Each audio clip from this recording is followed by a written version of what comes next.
Friends, welcome to Lilavati physio. Friends, आज आपको मैं जिनको भी सूखी खांसी, जिसको हम ड्राई कफ बोलते हैं, उसके लिए एक एक्यूप्रेशर पॉइंट बता रहा हूँ। फ्रेंड्स, ये पॉइंट हमारे हाथों में, यहाँ पे हमारी हथेली में, यहाँ पे आएगा।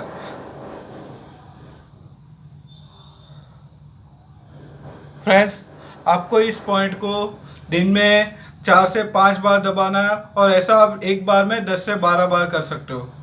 फ्रेंड्स, हमें इस पॉइंट की एनर्जी को बढ़ाना है। इसके लिए हमें बॉल मैग्नेट्स ले लेना है, जो एक तरफ से येलो रहेगा और एक तरफ से वाइट।